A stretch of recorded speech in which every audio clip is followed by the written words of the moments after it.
7 years ago, my parents disowned me and stole my life savings to protect their golden child. Today, that same sister landed in the hospital where I'm the head of admissions, begging for my help to cover up her crimes. My parents cried, pleaded for mercy, and reminded me that we're family. I looked them dead in the eye and told security to throw them out while police handcuffed my sister to her bed. Sometimes revenge is best served icy cold. I'm sure you're confused, so let me back up. 7 years ago, my little sister Megan was the golden child. I'm talking princess treatment. Brand new BMW for her 18th birthday while I got a used Honda. Private college while I went to state school, the whole 9 yards. My parents worshipped her. Me, I was just the older daughter who existed to make her look better.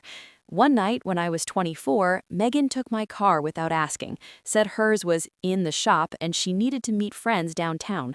Whatever, I was tired from a double shift at Target and just wanted to sleep. I tossed her my keys. 2 hours later, I got a call from my dad. His voice was shaking. "We need to talk. Now, come to the house." I drove over in Megan's BMW, which was definitely not in any shop, by the way, and walked into a family meeting. My parents sat on the couch looking pale. Megan was crying in the armchair, her mascara running down her face like some tragic movie scene. "What happened?" I asked. My mom couldn't even look at me. My dad cleared his throat. "There's been an accident. Your car hit a pedestrian on 5th Street. They're in critical condition." My stomach dropped. "Oh my God, is Megan okay?" "Megan wasn't driving," my dad said, and then he looked at me, dead in the eyes. "You were." I actually laughed, like genuinely laughed because it was so absurd. "What? No, I wasn't. I've been home all night. Megan borrowed my car." Megan sobbed harder. "Why are you lying? Why would you throw me under the bus like this?" I stared at her. "Are you serious right now?" My dad held up his hand. "The police found your car abandoned 3 blocks from the scene. Your registration, your insurance. Megan says you called her panicking, told her to pick you up, and then you left the car there."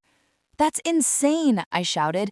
"I didn't even leave the apartment tonight. Check my phone location. Check the apartment security cameras. I'm telling you, Megan took my car." My mom finally spoke, her voice cold. "The security cameras in your building have been broken for 2 weeks. You know that." She was right. I did know that. And suddenly I realized how perfectly this had been set up. My dad leaned forward. "Here's what's going to happen. You're going to tell the police you were driving. You're going to say you panicked and ran. You'll get a good lawyer, we'll pay for it, and with your clean record, you'll probably just get probation and community service." "Are you out of your mind?" I couldn't breathe. "I'm not confessing to a hit and run I didn't commit." "If you don't," my mom said quietly, "Megan's life is over. She has a scholarship to Northwestern. She has internships lined up. One mistake can't ruin everything she's worked for." "What about everything I've worked for?" My voice cracked. "What about my life?" My dad's face hardened. "You work retail, sweetheart. Megan has a future." That's when I knew. They'd already decided. In their minds, I was expendable and Megan was precious. The math was simple. "I'm not doing it," I said. The room went silent. Megan's crying stopped. My mom's mouth formed a thin line. "Then you're not our daughter anymore," my dad said. I waited for him to take it back, to say he didn't mean it, but he just stared at me. "Fine," I whispered. I went home that night and cried until I couldn't breathe. The next morning, I woke up to find my bank account empty, completely drained. My parents had co-signed when I opened it at 16, and apparently they still had access. $8,000, every penny I'd saved, just gone. 3 days later, I got an eviction notice. My parents had been paying half my rent as help, and they'd called my landlord and canceled it. I was out in 30 days. No money, no family, no safety net. But you know what I did have? Rage. Pure, crystallized rage. I called the police and told them everything.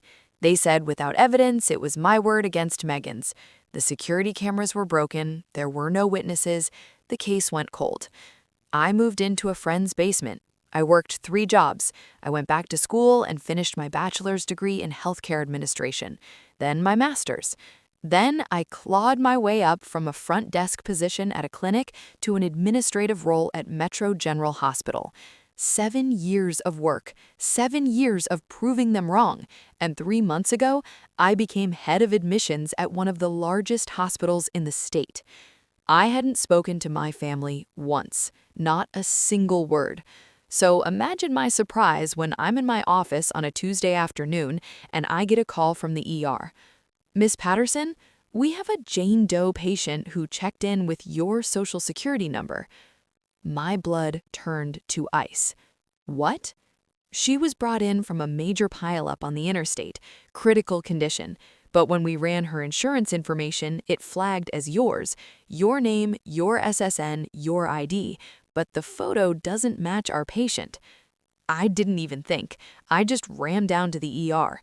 And there she was, Megan, unconscious on a gurney, her face swollen and bloody, hooked up to machines. My parents stood in the corner talking to a doctor. My mom saw me first. Her eyes went wide. "Sweetheart, don't," I said. The doctor looked confused. "Are you family?" "I'm the person whose identity was stolen," I said clearly. "I'm also head of admissions at this hospital." My dad stepped forward. "Please, let us explain." I crossed my arms. "You have 60 seconds." He talked fast. Megan had gotten into the accident because she was texting while driving. Again, her license was suspended from a DUI last year. She had no insurance. When the ambulance came, she panicked and grabbed my old ID from a file box at their house. Apparently, they'd kept it all these years and gave them my information. "She's going to need emergency surgery," my mom said, her voice breaking. "It's going to cost over $300,000. Please, your insurance will cover it. You're successful now. You have good benefits. Just this once, let it slide." I stared at her. Let it slide? "You owe her," my dad said. "If she'd taken the blame 7 years ago, she wouldn't have had this life. You got to build your career because we protected her. The least you can do, get out," I said. "Excuse me? Get out of this hospital right now, or I'll have security remove you." My mom started crying. "Please, she's your sister." "I don't have a sister," I said. "I don't have parents either. You made that very clear 7 years ago." I turned to the ER doctor. "Stabilize her. Do what you need to do to save her life. But after that, we have a problem."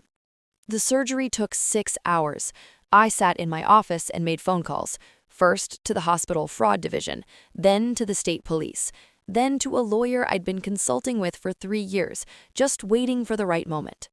When Megan woke up after surgery, there were 2 police officers standing next to her bed.